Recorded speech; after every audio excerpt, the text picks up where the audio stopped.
Bom, pessoal, a partir de agora nós conversaremos a respeito dos diferentes sistemas de acasalamento nos pequenos ruminantes. Da mesma forma como nós vimos para as outras espécies discutidas até o momento, em equinos e suínos, para os pequenos ruminantes também existe a possibilidade de monta natural, monta controlada, monta dirigida e até mesmo inseminação artificial. Agora, o tipo de manejo reprodutivo a ser implantado na propriedade vai depender muito do tamanho do rebanho e do objetivo da criação. Lembrando que é importante sempre considerar um manejo que seja de fácil implementação, que possibilite um bom controle zootécnico, a otimização do reprodutor e o melhoramento genético do rebanho, garantindo assim um bom retorno econômico também. Vale ressaltar que os pequenos ruminantes são animais estacionais, de dias curtos, ou seja, nesta espécie a melatonina tem efeito estimulatório, então eles tendem a ciclar durante o período do outono e inverno. Lembrando que essa estacionalidade depende muito das raças, Nós sabemos que, em especial em ovinos, nós temos várias raças. As raças nacionais, como Santa Inês, Morada Nova, elas não são estacionais, então elas ciclam durante o ano inteiro. Então essa estacionalidade vai depender muito da raça e também da localização desses animais. Lembrando que quanto maior a latitude, mais predominante tende a ser essa estacionalidade.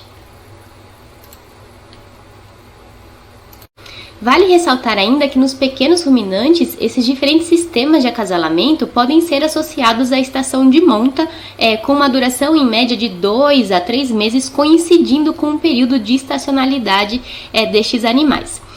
A vantagem da estação de monta consiste em justamente conseguir organizar o manejo, condensar o manejo numa única época ali do ano, possibilitando assim também a condensação das coberturas e consequentemente dos partos e nascimento, Ou seja, a estação de monta permite uma melhor organização, um melhor controle zootécnico da propriedade, da criação.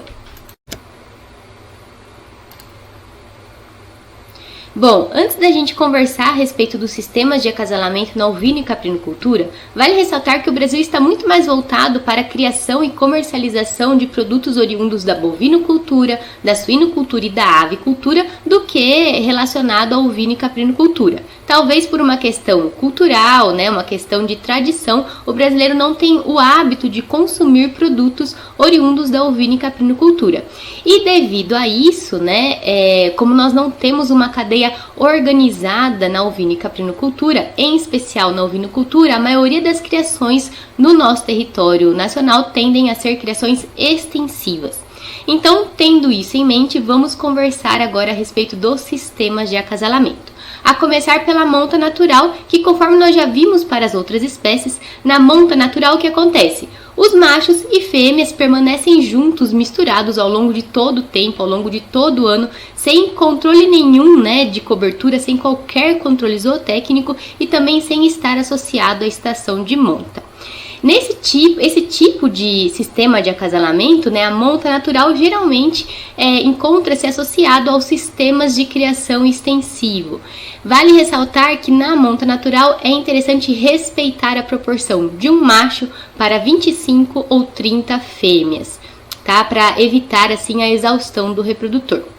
Um grande problema de se trabalhar com esse tipo de sistema de acasalamento é que, caso seja mantido o mesmo macho ao longo de todo o tempo com as fêmeas, isso pode gerar um problema de consanguinidade, do macho acabar cobrindo a sua própria progenie, digamos assim, resultando em problemas de consanguinidade. Então é recomendável, para evitar isso, realizar a troca do reprodutor a cada 2 anos ou até mesmo realizar o rodízio de reprodutores, também para evitar o desgaste, a exaustão do macho reprodutor. Aqui só relembrando que a monta natural apresenta como vantagem a facilidade de manejo, uma vez que ela exige menos mão de obra e, consequentemente, menos investimento. Mas, ao mesmo tempo, nós temos como desvantagem o desgaste do reprodutor, um maior risco de acidentes, problemas de consanguinidade caso esse reprodutor não seja trocado de maneira periódica, além da falta de controle zootécnico. Então, não tem como precisar quais fêmeas foram cobertas, quantas fêmeas foram cobertas, em que momento elas foram cobertas e, consequentemente, não tem como se organizar quanto ao momento do parto e nascimento dos filhotes.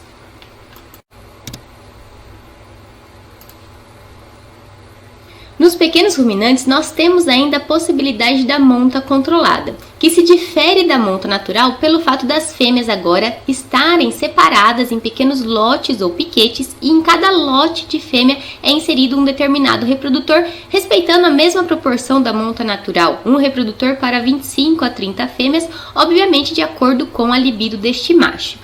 Geralmente a monta controlada ela é realizada associada à estação de monta, ou seja, o reprodutor vai permanecer com este lote de fêmeas durante um tempo determinado na estação de acasalamento. Então a vantagem desse sistema de acasalamento é que ele possibilita um maior controle zootécnico e, consequentemente, uma melhor uniformidade do rebanho, possibilita o controle da paternidade, porque você sabe quais fêmeas estão submetidas a qual reprodutor.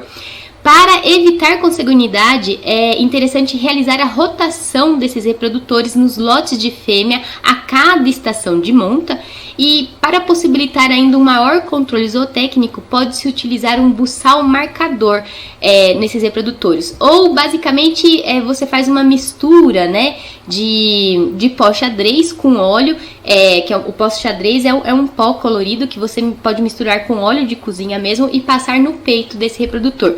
Então, quando ele cobre essa fêmea fica marcada e você consegue ter uma maior precisão, né, do momento em que essa fêmea foi coberta. Obviamente, esse tipo de sistema de acasalamento vai exigir uma maior mão de obra, uma vez que irá requerer uma maior visualização do rebanho pelos funcionários.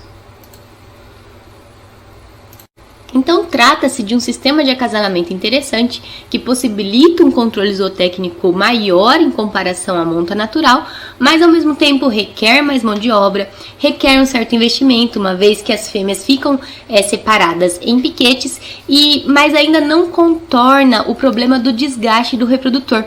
Porque como esse reprodutor vai ficar com esse grupo de fêmeas durante um determinado período, ele vai sofrer uma exaustão, porque ele corre o risco de cobrir várias vezes a mesma fêmea. Então, acaba que a gente não consegue otimizar o uso do reprodutor com este sistema de acasalamento. Agora, a monta controlada noturna corresponde a uma variação da monta controlada que possibilita um manejo mais racional, garantindo assim uma maior otimização do reprodutor, uma vez que este reprodutor apenas vai pernoitar com as fêmeas. Geralmente, esse sistema de acasalamento ele é realizado em associação à estação de monta. Então, durante um período restrito do ano, de 2 a 3 meses, esse reprodutor passa o período noturno com as fêmeas. Isso porque, como nós já vimos anteriormente, os ruminantes tendem a expressar, a manifestar o cio, em especial na madrugada e durante a noite, por ser um horário mais tranquilo do dia, onde eles não se sentem ameaçados. Para otimizar ainda mais o reprodutor, evitando assim a sua exaustão, pode-se associar o uso do buçal marcador. E daí, todo dia pela manhã, visualiza-se esse lote de fêmeas, e aquelas fêmeas que estiverem marcadas, indicando que foram cobertas, elas podem ser separadas, direcionadas para o outro lote, otimizando assim o reprodutor. Esse sistema de monta controlada noturna, ele é empregado, portanto, em sistemas semi-extensivos, uma vez que ele requer uma maior mão de obra, requer uma maior visualização do rebanho e possibilita uma otimização do reprodutor. Então, nós conseguimos utilizar uma proporção de um reprodutor para 50 até 80 fêmeas. Ou seja, um reprodutor pode cobrir até esse número de fêmeas, obviamente, gente, respeitando a questão da libido e da qualidade do ejaculado de cada reprodutor.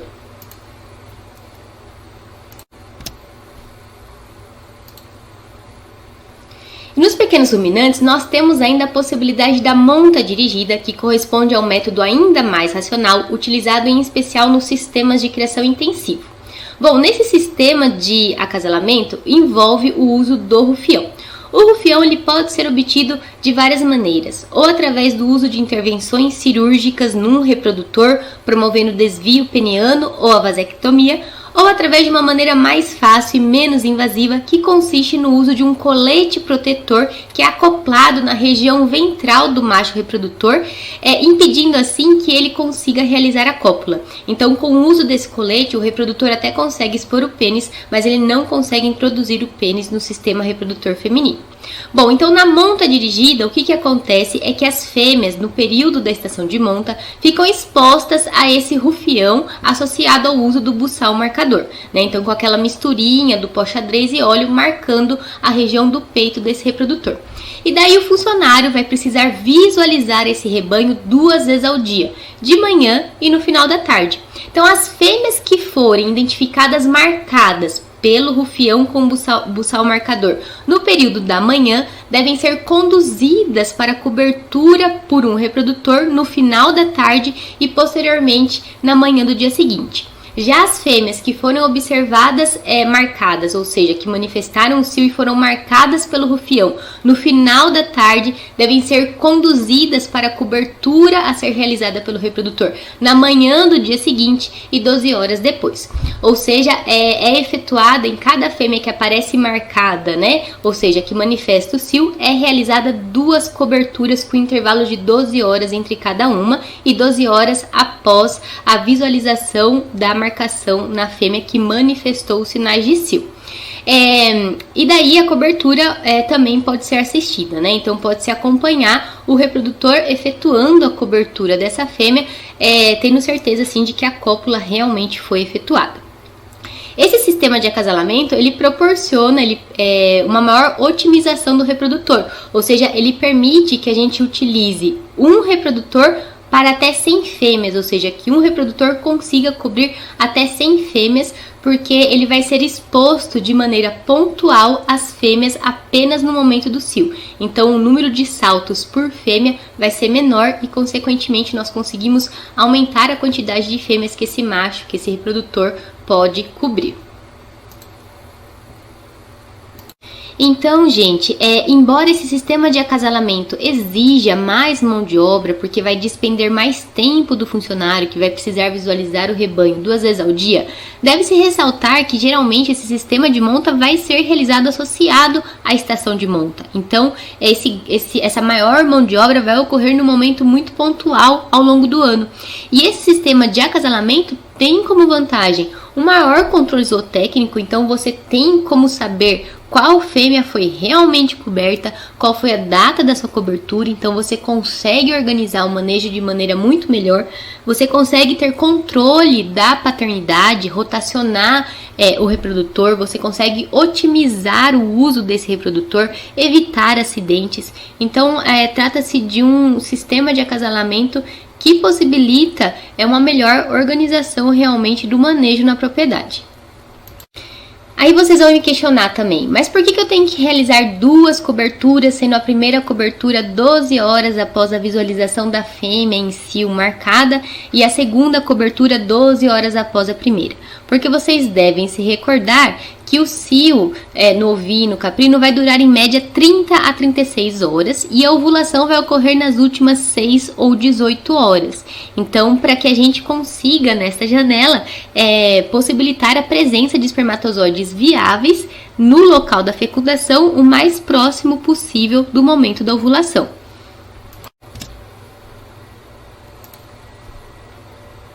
Tanto nos ovinos quanto nos caprinos, nós temos ainda a possibilidade da inseminação artificial, que, como nós já vimos anteriormente, consiste na deposição mecânica do sêmen no interior do sistema reprodutivo da fêmea. Então, nos pequenos ruminantes, a inseminação artificial ela pode ser vaginal, cervical, transcervical. Aqui um detalhe importante, que a inseminação artificial transcervical ela é preconizada apenas para a cabra, uma vez que a disposição dos anéis que constituem a cérvix na ovelha se dá de maneira irregular, dificultando a passagem do aplicador do sêmen pela cérvix da ovelha. E temos ainda a inseminação artificial intrauterina por meio de laparoscopia, que pode ser utilizada tanto para a ovelha quanto para a cabra. Agora, com relação às vantagens da inseminação artificial, vocês bem sabem que esta biotecnologia ela traz inúmeras vantagens para o sistema de criação das diferentes espécies de mamíferos domésticos. Obviamente que a eficiência dessa técnica varia de espécie para espécie, mas ela traz como vantagens a possibilidade do melhoramento genético do rebanho, uma vez que a gente consegue adquirir o sêmen de animais de maior valor genético, obtido muitas vezes de central de inseminação. Desta forma, a gente consegue reduzir o número de reprodutores para manter no rebanho, reduzindo assim custos com a manutenção desses reprodutores. Ela possibilita um maior controle sanitário, uma vez que evita a transmissão de doenças sexualmente transmissíveis, possibilita ainda o uso do sêmen de animais que têm um alto valor genético, mas que por algum motivo estão impossibilitados de realizar a cobertura ou que vieram a óbito. Além disso, permite que várias fêmeas sejam inseminadas no mesmo momento, garantindo uma melhor organização do manejo reprodutivo, digamos assim. Como desvantagem, que eu não considero desvantagem, eu já disse isso anteriormente, eu considero um investimento, nós temos obviamente mais custos, uma vez que é necessário adquirir os equipamentos exigidos para a realização da inseminação artificial e também capacitar os funcionários. Então, aqui neste slide, estabelecendo uma comparação entre a inseminação artificial e o sistema de acasalamento envolvendo monta, notem o seguinte: nos pequenos ruminantes, o volume do ejaculado varia de meio a 2 ml e a concentração espermática varia de 2 a 5 bilhões de espermatozoide por ml. Então, isso quer dizer que em um ejaculado nós podemos ter até 100 bilhões de espermatozoide. E notem só, quando a gente trabalha com monta natural, né, o macho ele pode realizar até 10, 15 coberturas ao dia. Lembrando que nesse sistema de acasalamento a gente deve respeitar uma proporção de um macho para 25, 30 fêmeas, até 50 fêmeas, a depender da libido desse macho e qualidade do ejaculado. Agora, quando a gente trabalha com inseminação artificial, a dose inseminante ela pode variar de 100 a 300 milhões de espermatozoides por dose, a depender da técnica de inseminação artificial que está sendo utilizada. Então, isso quer dizer que se a gente tem um ejaculado com 100 bilhões de espermatozoide, de um ejaculado, a gente consegue obter de 30 até 100 doses inseminantes. Lembrando ainda que a gente consegue coletar esse reprodutor 2 vezes ao dia, 3 dias na semana. Então, observem como que a gente consegue otimizar, maximizar o uso desse reprodutor quando se trabalha com inseminação artificial.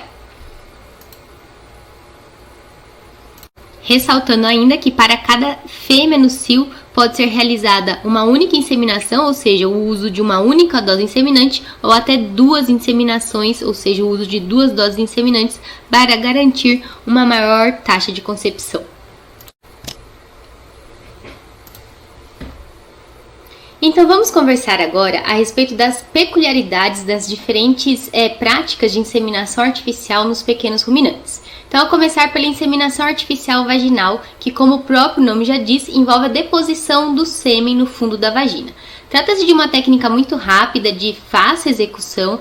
Para isso, vocês vão precisar de um espéculo, se possível associado a uma lanterna, para possibilitar a melhor visualização do fundo da vagina, e uma pistola ou aplicador do sêmen. Para inseminação artificial vaginal, a fêmea vai ser colocada de cabeça para baixo, ou melhor, com os membros posteriores mais elevados, possibilitando assim uma melhor disposição do sistema reprodutor e facilitando a visualização, o acesso ao fundo da vagina. E então, com o uso do aplicador de sêmen ou da pistola, o sêmen será depositado no fundo da vagina o mais próximo possível do primeiro anel que constitui a cérvix. A dose inseminante nessa técnica ela é um pouquinho maior, em torno de 300 milhões de espermatozoides, e ela é viável apenas associada ao uso do sêmen fresco, possibilitando uma eficiência em termos de taxa de concepção de 70% a 80%. Vale ressaltar aqui que a viabilidade do sêmen refrigerado e congelado ela é muito baixa. Então, para o uso desse tipo de sêmen, deve-se associar uma técnica de inseminação artificial que possibilite uma deposição desse sêmen o mais próximo possível do local da fecundação.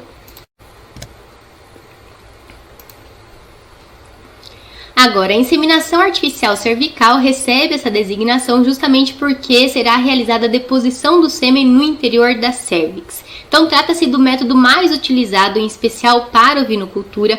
Os equipamentos necessários para essa técnica são os mesmos já apresentados para inseminação artificial vaginal, ou seja, vocês vão precisar de um espéculo para conseguir visualizar o fundo da vagina e de um aplicador de sêmen, que pode ser o mesmo aplicador universal utilizado para bovino. Então, com o animal com os membros posteriores elevados, visualizando o fundo da vagina, será realizada a introdução do aplicador nos primeiros anéis da cérvix até se encontrar a resistência. É nesse momento, no interior da cérvix, que será realizada então a deposição do sêmen.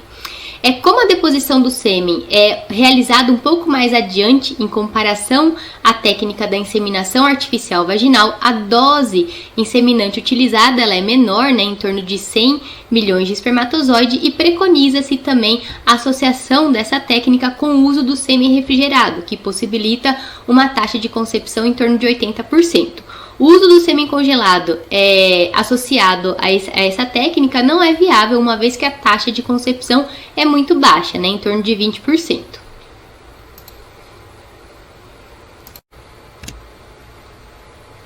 Então, nos próximos slides eu apresento para vocês algumas imagens ilustrativas de como tanto ovino quanto caprino podem ser contidos para a prática da inseminação artificial vaginal ou cervical, com o animal de cabeça para baixo e os membros posteriores voltados para cima. Então, uma outra possibilidade consiste em apoiar o abdômen dessa fêmea sobre uma cerca, sobre alguma estrutura que possibilite a manutenção também desses membros posteriores elevados, para facilitar a visualização do fundo da vagina e também possibilitar uma melhor disposição do sistema reprodutor.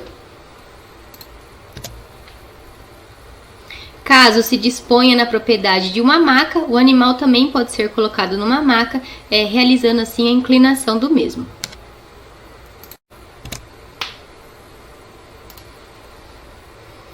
Já a inseminação artificial transcervical, como o próprio nome já diz, consiste em tentar ultrapassar o máximo possível dos anéis que constituem a cérvix para realizar a deposição do sêmen.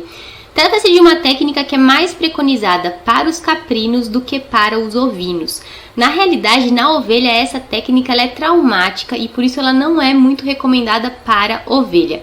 Isso porque a cérvix na ovelha ela é mais ocluída, Os anéis que constituem a cérvix na ovelha se dispõem de uma maneira mais intrincada e irregular, dificultando assim a passagem do aplicador de sêmen. Para realizar essa técnica, vai ser necessário, portanto, o aplicador, que pode ser um aplicador universal utilizado para bovino, e uma pinça, Porque geralmente o que é feito a cérvix, o primeiro anel que constitui a cérvix, ele é pinçado e tracionado o máximo possível para facilitar o encaixe do aplicador do sêmen, e esse aplicador, a sua passagem pela cérvix é forçado o máximo possível, visando assim a deposição do sêmen o mais fundo possível no interior da cérvix. A dose inseminante utilizada nessa técnica é a mesma da inseminação artificial cervical, 100 milhões de espermatozoide. Com o uso do sêmen fresco é possível uma taxa de concepção que alcança até 90%, e com o sêmen congelado consegue-se também uma taxa de concepção um pouquinho maior, em torno de 40% a 50%, mas ainda assim é preferível associar o uso do sêmen fresco a essa técnica, sendo que não é interessante utilizar a inseminação artificial transcervical em ovinos por ser mais traumática. Em caprinos, essa passagem do aplicador ao longo de toda a cérvix é muito mais fácil, Não havendo nem a necessidade de realizar essa tração da cérvix com o uso da pinça, justamente porque na cabra, apenas utilizando o espéculo, consegue-se fazer a condução do aplicador no interior da cérvix de maneira mais facilitada.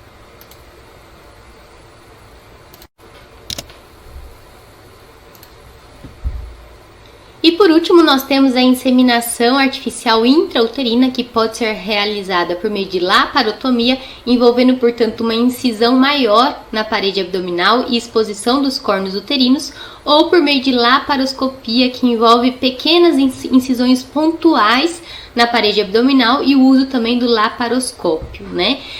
A vantagem dessa técnica é que ela possibilita o uso do sêmen congelado, alcançando altas taxas de concepção em torno de 90 a 95%. Trata-se de uma alternativa na ovinocultura, uma vez que nos ovinos, né, como eu já disse anteriormente, a cérvix é mais tortuosa. No entanto, é uma técnica que existe, primeiramente, a ação de um profissional devidamente capacitado, a aquisição de equipamentos ou a necessidade de contratar um profissional que já disponha desses equipamentos, e além disso, ela é uma técnica invasiva. Então, conforme essa técnica, quanto mais ela é repetida, menor vai ser a vida útil da fêmea, uma vez que quanto maior a manipulação, né, do sistema reprodutor, maior a possibilidade de aderência. Então, o uso repetitivo dessa técnica reduz a vida útil dessa fêmea. Então, por se tratar de uma técnica que envolve um investimento maior, ela é destinada para rebanhos especiais de alto valor genético, né, voltado para comercialização de genética, digamos assim.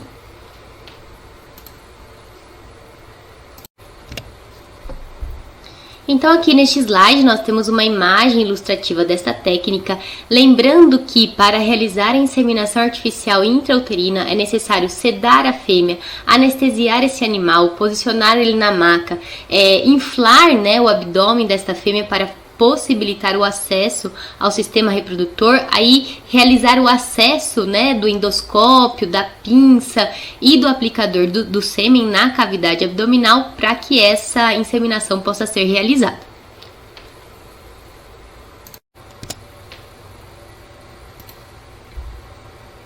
Tá, mas em que momento eu devo inseminar esta fêmea e quantas doses inseminantes, ou seja, quantas inseminações eu devo realizar? Bom, isso vai depender muito da técnica que você está utilizando.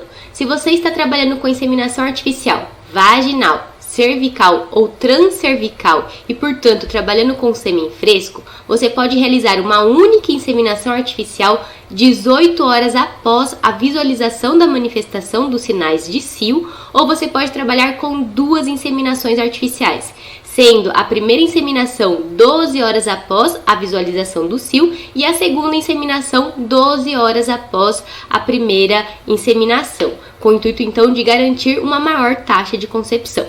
Agora, quando você trabalha com inseminação artificial intrauterina, como nós vimos anteriormente, trata-se de uma técnica mais invasiva que vai requerer a sedação, a anestesia da fêmea. Então você não consegue, por meio dessa técnica, repetir ela 2 vezes com intervalo de 12 horas. Então, geralmente, a inseminação artificial intrauterina, ela é realizada em fêmeas submetidas a protocolos de ATF, ou seja, com hora marcada para que seja realizada essa inseminação, ou então associando a indutores, né, de ovulação, para você conseguir realizar essa inseminação o mais próximo possível do momento da ovulação.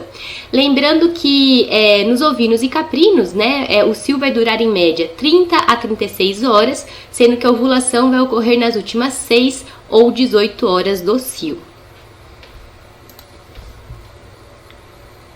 Então aqui neste slide eu inseri 2 figuras ilustrativas que representam a imagem que é observada com auxílio, né, do uso do endoscópio no momento da inseminação artificial intrauterina. Então, nesta técnica, com auxílio de um endoscópio e de uma pinça, o sistema reprodutor deve ser posicionado, evidenciando os córneos uterinos e posteriormente, com o uso de uma pipeta de inseminação, né, contendo uma agulha na sua extremidade, o sêmen é depositado no interior dos córneos uterinos. Lembrando que quando a gente trabalha com inseminação artificial intrauterina, essa inseminação, essa deposição do sêmen deve ser realizada o mais próximo possível do momento da ovulação e do local da fecundação, uma vez que essa técnica ela é utilizada na maioria das vezes em associação com o uso do sêmen congelado.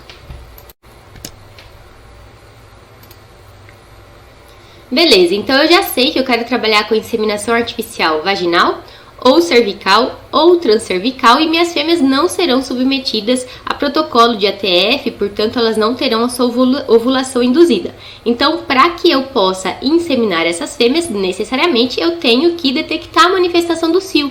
Mas como eu faço isso, né? Quais são as estratégias que eu posso lançar mão para me auxiliar na detecção do cio?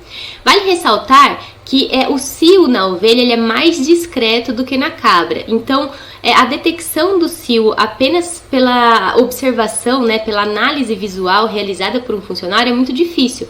Então, assim, uma possibilidade consiste no uso do rufião.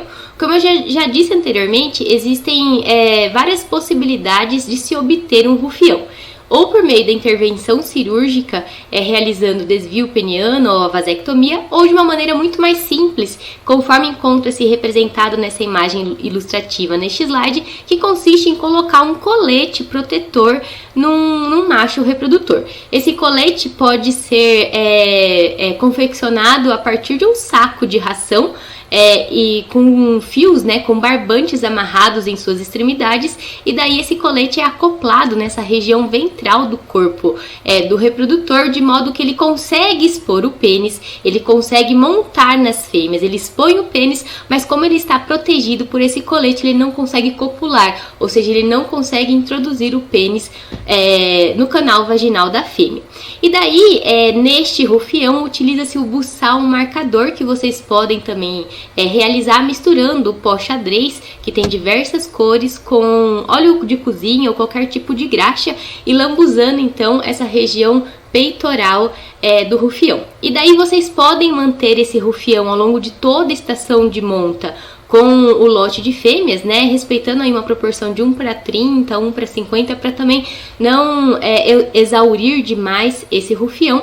Ou você pode expor as fêmeas ao rufião em 2 períodos no dia, de manhã e à tarde, e necessariamente ao longo de toda a estação de monta, observar o rebanho pelo menos 30 minutos a 1 hora de manhã e 30 minutos a 1 hora à tarde. E daí, a partir do momento em que você observar que as fêmeas estão marcadas, isso significa que elas manifestaram o cio e aceitaram a monta. Então, detectou que uma fêmea foi marcada pelo rufião, você vai remover ela do lote, do piquete, onde estão as demais fêmeas, realizar a inseminação artificial dessa fêmea e inserir ela em outro lote para possibilitar um melhor controle zootécnico, uma melhor organização do manejo.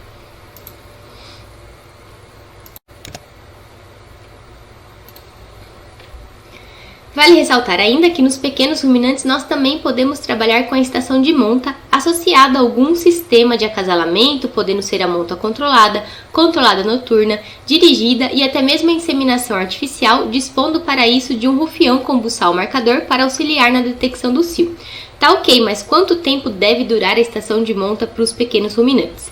É interessante que essa estação de monta dure em torno de 50 a 60 dias. Porque se vocês considerarem que nos ovinos nós temos um ciclo estral com duração em média de 17 dias e nos caprinos um ciclo estral com duração em média de 20 dias, isso significa que numa estação de monta de 60 dias, essas fêmeas teriam 3 oportunidades para serem cobertas, né, para se tornarem gestantes.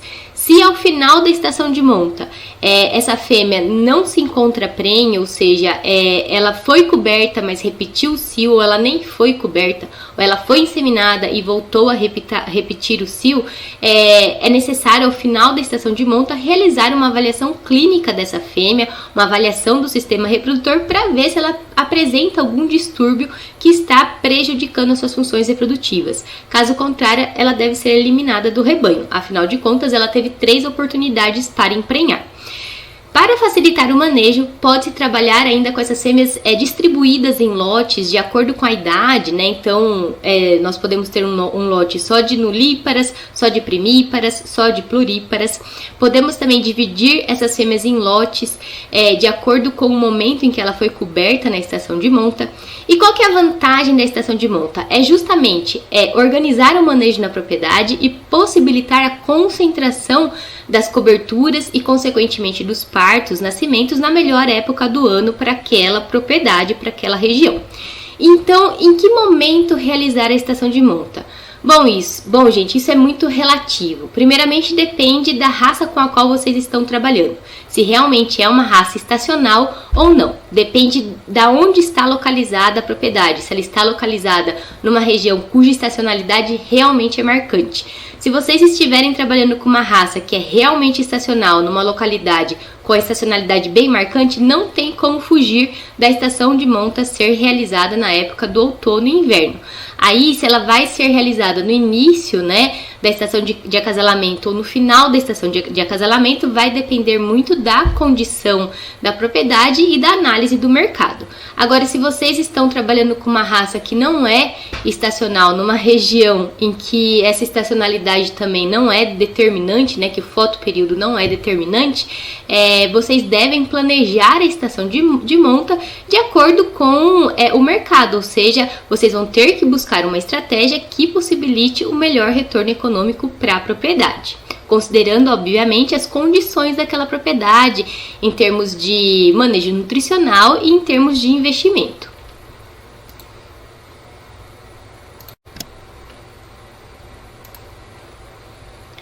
Aqui, gente, uma dica para a organização do manejo voltado em especial para a ovinocultura consiste em, durante a estação de monta, separar as fêmeas em diferentes lotes, piquetes, de acordo com o momento da cobertura e, consequentemente, né, de acordo com a data de parição. Como que isso é feito? A depender do sistema de acasalamento, vocês vão associar ao reprodutor ou ao rufião um buçal marcador e vão alternar a cor do pó-xadrez desse buçal marcador a cada 15 dias. Começando com uma cor mais clara, como por exemplo o amarelinho, e terminando com uma cor mais escura. E daí o que vai acontecer? Ao final da estação de monta, ou até mesmo ao longo da estação de monta, as fêmeas que foram inicialmente marcadas em amarelo e permaneceram marcadas em amarelo até o final da estação de monta, por exemplo, significa o quê? Que elas foram cobertas logo no início da estação de monta e não repetiram o cio, porque elas não foram marcadas com as outras cores. Então elas vão ser separadas num lote onde vai ficar apenas as fêmeas que foram cobertas logo no início da estação de monta e que foram, portanto, marcadas em amarelo.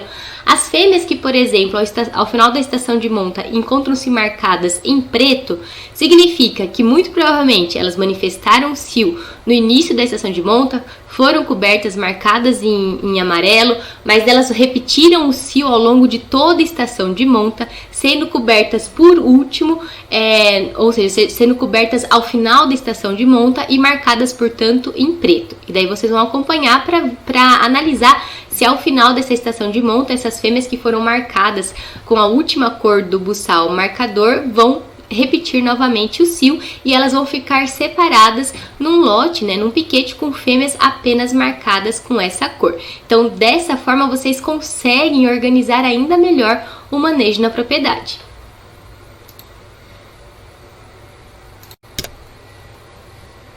Dessa forma, gente, ao final da estação de monta na propriedade, vocês terão as fêmeas divididas em pequenos lotes, piquetes, de acordo com a data de parição, né? Então, as fêmeas, vocês terão um lote de fêmeas que foram cobertas no início da estação de monta, um lote de fêmeas que foram cobertas na metade da estação de monta e um lote de fêmeas que foram cobertas ao final da estação de monta. Essas fêmeas que foram cobertas ao final da estação de monta, é interessante reavaliar para ver se elas vão repetir novamente o cio ou se vai confirmar a prenhez para definir, né, o que realmente irá acontecer com essas fêmeas. Elas vão, se será necessário submeter essas fêmeas a uma avaliação clínica das funções reprodutivas ou se elas serão descartadas do rebanho caso estejam vazias.